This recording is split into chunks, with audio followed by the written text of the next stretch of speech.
자, 화면에 우리 집 대박이 제가 처음 만났던 날 찍은 사진이에요. 몇 개월 정도 됐을까요? 애고 귀여워요. 그쵸? 너무 귀엽죠? 여기에 말티즈라서 아이라인, 까만색 아이라인이 되게 선명하게 보여지죠? 두 달밖에 안 됐던, 네, 2개월 된 우리 집 대박이입니다. 너무 이쁘죠? 그랬던 대박이가 이제는 10살이 된 어르신, 대박 어르신으로 변했어요. 하지만 보면 같은 강아지구나 알겠죠? 눈매나 이렇게 다 그대로죠. 혀를 왜 내밀었을까요? 이 강아지들이 나이가 들면 입을 다물고 있는 것도 에너지가 필요하잖아요. 이제 축 처지는 거여서 혀를 이렇게 낼름 이렇게 호흡하기가 힘들어져서 혀를 내밀기도 하고 그렇다고 합니다. 네. 볼 때마다 마음이 아픕니다. 우리 이랬던 대박이가 이렇게 변하다니 같이 늙어가는 처지에 마음이 아프더라고요. 자, 이제 반려견의 특성을 좀 보려고 합니다. 반려견은 말을 어떻게 할 수 있을까요? 우리가 멍멍 이렇게 해야 될까요? 어떻게 해야 될까요? 자, 여러분들 카밍 시그널이라고 들어보셨나요? 네, 혹시 그 반려동물들 관련된 프로그램 같은 거 잘 보시면 그런 얘기를 많이 합니다. 책도 있어요. 카밍 시그널이라고. 네, 이건요 투리드 루가스라는 분이 쓰신 책인데요. 그 노르웨이에 계신 훈련사님이시라고 합니다. 그 반려견을 위한 훈련장을 설립한 사람이기도 하고요. 자, 카밍 시그널은 뭐냐면 이 반려견, 동물들 간의 의사소통을 위한 언어라고 합니다. 그래서 이 반려견이 불편함을 느끼거나 위협을 느낄 때 주로 나타나는 본능적인 표현이라고 해요. 자, 어떤 게 있는가? 갑자기 몸을 막 긁어요. 생뚱맞게? 약간 생뚱맞은 느낌이 날 정도로. 그리고 갑자기 코를 핥아요. 하품을 하기도 합니다. 혹은 빤히 쳐다보다가 고개를 확 돌려요. 시선을 피합니다. 뜬금없이 고개를 숙여서 땅 냄새를 맡는다든지 아니면 갑자기 몸을 부르르르 텁니다. 산책하다 보면 반대편에서 딴 강아지가 이렇게 오고 있잖아요. 그럴 때 이런 행동들을 보인다면 어떻게 해야 될까요? 친구야 친구! 하고 데려가야 되나요? 아니면 그쵸, 얘가 지금 몸으로 표현하고 있잖아요. 엄마 나 쟤 만나기 싫어. 쟤 내 스타일 아닌 것 같아. 나 쟤 무서워. 엄마 나 쟤 안 만나고 싶어 하는데 보호자님들 어떻게 하죠? 친구야 친구! 막 이러면서 억지로 데려가잖아요. 만약에 산책하는 와중에 우리 반려견이 이런 증상들을 보여준다면 그 자리를 피해주세요. 돌아서 딴 데로 가시는 겁니다. 출처는 윤쌤의 강아지 상담소에 있습니다. 더 상세한 내용이 궁금하다! 찾아보시면 되겠지요. 들어가셔서. 자, 그리고 마주보다가 눈을 천천히 깜빡깜빡합니다. 느린 동작으로 일어나거나 주저앉아요. 꼬리를 내리고 천천히 좌우로 흔듭니다. 천천히 접근하거나 아니면 빙 둘러서 접근합니다. 아니면 아예 멈춰서 얼음 상태가 되어 있기도 합니다. 입을 닫고 귀를 뒤로 이렇게 확 젖힙니다. 그리고 입을 닫은 채 쩝쩝거리기도 합니다. 여러분, 저도 이거 한 번씩 볼 때 있는데요. 동물병원에 미용 예약을 해놓은 거예요. 시간 안에 가야 돼요. 저희 집 3마리잖아요. 옷 입히고 막 바쁜데 그날따라 애들이 더 말을 안 듣는 거예요. 빨리 오라고 부르는데 안 오고 가만히 있거나 더 천천히 이렇게 오거나 뭐 하고 있죠? 저한테 카밍 시그널을 보내고 있었던 거예요. 엄마 그렇게 서두르지 마. 엄마가 그렇게 재촉하니까 내가 힘들잖아. 봐봐 엄마 이렇게 천천히 하는 거야 하고 저한테 얘기를 하고 있었는데 제가 이 카밍 시그널을 몰랐다면 이 녀석이 왜 이래 속 터지게 화가 났겠죠. 근데 내가 빨리 재촉하니까 얘가 힘들구나 하고 카밍 시그널을 알았다면 그래 미안하다 내가 마음이 급해서 그랬어 하고 이해를 할 수 있는. 그래서 여러분들 강아지가 말을 못할 뿐이지 사실은 눈으로 꼬리로 온몸으로 우리한테 얘기를 하고 있었던 거예요. 우리가 캐치만 잘하면 되는 거죠. 자, 그러면 이 반려견들의 일상 행동에서 어떤 의미를 갖고 있는가를 한번 봅니다. 만약에 사람의 눈을 정면으로 이렇게 딱 쳐다본다면 여러분 이건 두 가지 의미가 있어요. 만약에 처음 보는 사람을 그렇게 본다면 경계나 도전하는 거예요. 너 지금 나한테 덤비는 거냐? 이렇게 반항하는 걸로 보여줄 수 있는 거예요. 그런데 정말 친한 대상이라면 호감이나 애정의 표현인 거죠. 왜 이렇게 오랜만에 오셨어요? 보고 싶었어요. 이런 의미일 수도 있는 거예요. 자, 만약에 얼굴이나 입 또는 입술을 흘린다면 보통 어떻게 하시죠? 페페페 이렇게 하지 않나요? 안 됩니다. 상처받습니다. 얘네가 왜 그랬다? 존경과 애정의 표현인데 나는 너의 사랑 필요 없어. 이런 거잖아요. 그럴 때 조용히 가만히 계셔야 됩니다. 참으셔야 됩니다. 네, 복종과 사랑을 나타내는 거래요. 왜 그러면 얼굴을 나타냈을까? 옛날에 얘네는 늑대에서 내려온 아이들이잖아요. 늑대들이 그런데요. 어미 늑대 입 주변을 핥으면 어미 늑대가 먹었던 걸 이렇게 토해내서 새끼들이 먹을 수 있게 해줬대요. 그래서 이 녀석들이 입 주변을 핥는 건 엄마에 대한 사랑을 나타내는, 그래서 그런 표현이라고 합니다. 자, 그 다음 꼬리를 수직으로 굳게 세우고 가슴을 쫙 펴는, 상대에 대한 자신감과 우월감을 드러내는 거라고 해요. 자, 꼬리를 다리 사이에 말아놓고 상체를 숙이고 시선도 피한다면 그쵸, 싸우고 싶지 않다. 네가 이 구역의 우두머리다. 네가 대장해. 나 그냥 쫄게 할게. 약간 그런 복종의 의미가 되는 거예요. 자, 갑자기 몸을 긁는다. 이것도 두 가지로 볼 수 있는데, 만약에 편안한 상태라면 그냥 가려워서 긁을 수도 있어요. 네, 그런데 만약에 낯선 상대가 앞에서 갑자기 그런다면 불안해서, 무서워서, 딴 걸로 해서 이제 시선을 좀 돌리는 거죠. 괜찮아, 떨지 마, 괜찮아, 이런 의미가 되는 거예요.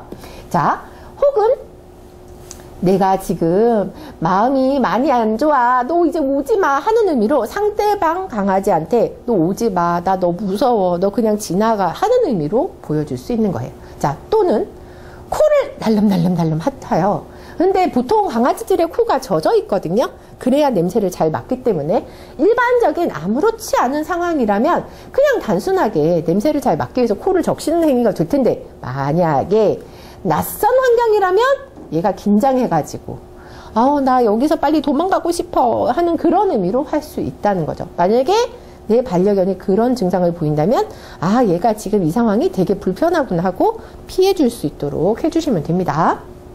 자, 배를 드러내고 눕는다. 여러분, 이 반려견들 몸에서 제일 약한 부위가 배예요. 근데 그런 배를 다 드러내고 누웠다? 날 잡아 드시우 하는 얘기가 되는 거죠. 정말 완전히 믿는 상대이기 때문에 할 수 있는 거예요. 혹은 다른 강아지들하고 놀 때 그랬다. 야, 나 너 공격 안 할 거야. 우리 같이 놀자 하는 의미로 하는 거죠. 속을 다 보여주는 약간 그런 느낌이죠. 자, 고개를 왜 그럴까요? 궁금해서? 호기심이 생겨서? 전 처음에 그런 줄 알았어요. 얘가 뭔 말을 하면 말귀도 몰아들으려나? 막 이렇게 생각했는데 그게 아니라 주인님이 다음에 무슨 말을 하시는지 경청하고 있어요. 이런 의미라고 해요. 그래서 다음 말을 기다리고 있어요. 그런 의미라고 합니다. 하품을 한다면 그냥 편안한 상태라면 그냥 잠아서 졸려서 그런 건데, 만약에 낯선 상황이라면 불안해서 스트레스 받아서 나 긴장되니까 너 다가오지 마, 우리 좀 거리를 두자, 이런 의미가 될 수 있는 거죠. 몸을 사방으로 크게 턴다면 그냥 몸에 묻어있는 걸 털어내려고 하는 행동일 수도 있지만, 혹은 마음을 좀 진정시키려고, 흥분을 가라앉히려고 하는 행동일 수도 있습니다. 자, 혹시 이런 자세 보셨나요? 상체를 낮추고 엉덩이를 높이 들며 꼬리를 격하게 흔들면서 혹은 막 이러기도 하죠. 왜? 놀아주세요, 놀아주세요 하는 자세예요. 그래서 플레이보우라고 부르는 자세입니다. 이럴 때는 어떻게 해야 되죠? 하다못해 양말이라도 벗어서 던져줘야 됩니다. 뭐라도 놀아줘야 됩니다. 이렇게까지 놀자고 하는데 무시하면 너무하잖아요. 그쵸? 자, 그 다음 아우 하고 하울링 할 때도 너무 개처럼 했나요, 제가? 우리 로또가 잘 그러는데요. 뜬금없이 저 갑자기 왜 저래? 갑자기가 아니었대요. 강아지들이 청력이 워낙 발달돼 있어서 우리는 못 들었지만 멀리서 나는 사이렌 소리를 들었을 때 그럴 수가 있다고 합니다. 왜? 이 사이렌의 파장과 주파수가 이 아우 하는 그 하울링하고 되게 비슷하다고 해요. 그래서 그 소리가 들리면 따라서 아우 하고 뜬금없이 짖기도 한다고 합니다. 혹은 다른 동네 강아지가 그런 소리를 냈을 때 나는 못 들었지만 그 소리를 듣고 자기도 응답하는 거죠. 나와라 오바, 약간 이런 느낌. 자, 그리고 으르렁거린다. 만약에 우리 반려견이 누군가를 보고 으르렁거릴 때, 야, 으르렁거리지 말고 야단치면 될까요? 안 될까요? 자, 으르렁거릴 때 야단을 쳐야 한다. 손가락 1. 무슨 소리냐? 야단치면 안 됩니다. 2. 손가락으로 표시해볼까요? 좋아요. 아, 좋아요, 좋아요. 여러분, 으르렁거릴 때 야단치면 안 된대요. 왜? 으르렁은요, 오지 마세요. 또 다가오지 마세요. 하고는 경고인데, 만약에 그 경고를 한다고 야단을 치게 되면 다음에는 경고하지 않고 바로 안 물어버리는 거예요. 그래서 어떻게 보면 으르렁거리는 건 나름의 안전장치를 하는 건데 우리가 그걸 못하게 하면 나중에 더 큰 사고가 날 수 있는 거죠. 아, 내가 으르렁거리고 경고를 하면 엄마가 뭐라 하더라. 그럼 경고 없이 바로 물어야 되겠네. 이렇게 될 수 있다는 거죠. 그래서 으르렁도 여러분 잘해야 됩니다. 만약에 낯선 상황이라면 경계하는 거죠. 너 오지 마. 너 오면 물어버린다 하는 상황이지만 만약에 어린 강아지가 으르렁거리는 건 앙앙 하는 건 노는 거예요, 노는 거. 그래서 그때그때 상황에 따라서 파악을 좀 잘 하셔야 됩니다. 이제 한두 달밖에 안 된 어린 강아지가 앙앙 이런다고 해서 제가 지금 물렸는 건가? 이런 건 좀 아닌 거잖아요. 그래서 늘 하는 얘기가 있었죠. 맥락이 중요하다. 어떨 땐 이런 상황, 어떨 땐 저런 상황이니까 꼭 맥락이 중요하다는 거 잊지 마세요. 타로도 맥락이 중요하다고 제가 꼭 말씀드리죠. 자, 그래서 페타로 리딩할 때 필요한 상식을 알아봅니다. 제가 모든 카드를 다 해드리지는 못하고 우리가 이제 그 40장의 카드가 있잖아요. 몇 개만 추려가지고 알려드리도록 하겠습니다. 사실 우리가 이제 4시간밖에 안 되는 시간이라 다 알려드리기 좀 아쉬워요. 많이 아쉬워요. 네, 좀 양해 부탁드립니다. 시간이 한정되어 있는 관계로. 자, 불사인의 5번 카드, 본능 카드예요.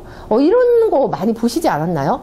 우리 집 로또도 혹은 이렇게 얘기하죠. 분가분가 막 이렇게 얘기하기도 하는데요. 잘해요. 잘해요. 진짜. 뭘 갖고 하느냐? 우리 집에 다 수컷들밖에 없거든요. 도너츠 방석을 반으로 접어놓고 그 위에 올라타고 말타기 자세로. 아, 근데 저게 중성화를 빨리 시키지 않으면 이미 저 맛을 본 상태에서 중성화가 되면 해도 하는 것 같더라고요. 우리 집에 3마리 중에 딱 1마리 로또만 아직도 저거를 계속하고 2마리는 저 뭐 하는 건가 이렇게 신기하게 쳐다봐요. 전혀 그런 거에 대한 생각이 없는 것 같아요.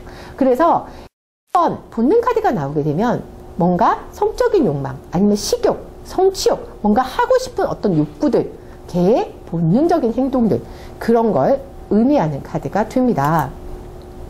자, 어떨 때 나왔나 한번 볼까요? 자, 우리 로또의 페타로 데일리죠. 자, 그 중에 오후에 본능 카드가 나왔네요. 산책하고 집에 들어오니 기분이 좋아진 로또! 역시나 도너츠 방석을 접어서 신나게 본능 해소를 하네요. 이럴 때 어떻게 되죠? 못 본 척 자리를 피해줍니다. 왜? 로또의 은밀한 시간은 소중하니까요. 네. 자, 그러면 강아지의 서열은 항상 똑같이 고정되는 걸까요? 자, 우리 OX를 표시해 보겠습니다. 서열은 맨날 똑같다면 동그라미. 뭔 소리냐? 서열은 달라집니다. X. 야, 우리 선생님들 어떻게 잘하시지? 그렇습니다. 고정이 아니래요. 자, 강아지 서열은 고정된 것이 아니죠. 상황에 따라서 바뀔 수 있습니다. 우리 설채연 선생님의 독설TV에 보면 상세하게 설명이 나오는데요. 여러 가지 상황에서 이 서열이 존재한대요. 내가 지금 힘센 아이가 대장이 되어야 될 순간인지 아니면 애교를 잘 부르는 애가 대장이 되어야 될 순간인지를 알아서 한대요. 그래서 예를 들어서 저희 집 같은 경우에 현관에 누가 왔다. 내가 지키고 있는 우리 집에 적이 나타났다. 로또가 제일 먼저 달려갑니다. 그런데 엄마가 오늘 보니까 맛있는 간식을 사왔더라. 저걸 애교를 부려서 얻어먹어야 돼. 누가 갈래? 우리 당첨이가 옵니다. 애교 대마왕. 그래서 상황에 따라서 우선순위가 바뀌더라는 거죠. 그러면 당첨이가 그렇게 해가지고 간식을 타내면 어떻게 한다? 먹을 때는 로또가 먼저 먹는. 네, 그런 게 있습니다. 네. 자, 이번에는 이 불사인의 6번째 산책 카드인데요. 말 그대로 산책이에요. 뭔가 여유로움, 보호자와 함께하는 시간. 주변을 관찰하고 힐링하고 스트레스가 풀리는 교감, 자연, 지나가는 일들. 근데 여러분들 이게 페타로지만 제가 사람한테도 맞다 그랬잖아요. 저 산책 카드가 나올 때는 뭔가 시간이 경과되는 일, 그럴 때도 이 카드가 되게 잘 나옵니다. 자, 인상살이를 볼까요? 자, 우리 대박이 이별과 산책이 나왔어요. 뭐다? 아이고, 산책과 이별하는 거죠. 말 그대로 너무 추워진 날씨에 산책은 엄두도 못 냈어요. 산책과는 이별하고 집에서 드러누워 잠만 자는 그런 상황이 되었습니다. 산책 나가야 뒷발차기도 하고 냄새 맡으면서 스트레스가 풀릴 텐데 어쩔 수 없죠. 미안하지만 너무 추울 때는 또 나가면 또 발을 다치기도 해서 못 갔던 날 나왔던 사례가 됩니다. 자, 그러면 여기에서 여러분들에게 올바른 산책 요령을 잠깐 알려드리는데요. 여러분들이 기본적인 상식은 있어야 내담자한테 얘기를 해줄 수 있으니까. 산책하실 때 목줄, 가슴줄 필수입니다. 그런데 간혹 보면 넓은 공원에서 이거 풀어주시는 분이 계세요. 여기는 넓으니까 마음껏 뛰어다녀. 여기서라도 자유를 즐겨. 이러시는 분 계신데 절대로 안 돼요. 왜? 그 반려견한테 굉장히 위험한 상황이에요. 왜냐하면 우리가 미처 통제 못하는 상황이 있을 수도 있잖아요. 예를 들어 뭐 공사하는 구간이 있어서 구덩이가 있었다든지 아니면 저쪽에 굉장히 무서운 맹견이 오고 있었다든지 이럴 때 내가 이 가슴줄이나 목줄을 하고 있지 않으면 내 반려견을 지킬 안전장치가 하나도 없는 거예요. 그래서 내 반려견을 지키기 위해서 꼭 필수라는 거. 자, 그리고 아까 제가 사회화의 시기를 얘기했잖아요. 5개월이 지나면 벌써 끝났어요. 5개월이 되기 전에 이미 사회화로 산책을 시작했어야 얘가 두려움 없이 산책을 할 수가 있는데 이 시기를 놓쳤다면 산책을 하기 힘들어해요. 그런 걸 경험해 보지 못했기 때문에. 그래서 아이 너무 어려서 아직은 때가 아닌 것 같아요. 좀 더 크면 데려갈게요. 안 돼요. 산책은 빨리 하실수록 좋다는 거. 자, 그리고 만약에 나이가 너무 많아서 걷기도 힘들어해요. 어떻게 하죠? 걷기 힘들어하니까 집안에만 둘래요. 안 돼요. 그럴 때는 안고 가시던지 아니면 요즘 유모차도 되게 잘 나왔어요. 유모차를 태우고 바깥에 공기를 맡을 수 있게만 해주는 것도 걔네들한테는 치매를 예방할 수 있다고 합니다. 그리고 아까도 얘기했지만 다른 반려견과 친구야 친구 하고 만나게 하는 거 안 돼요. 반려견의 상태를 보시고 급박하게 만나게 하지 마시고 단계별로 천천히 반려견의 상황을 보시고 하시는 겁니다.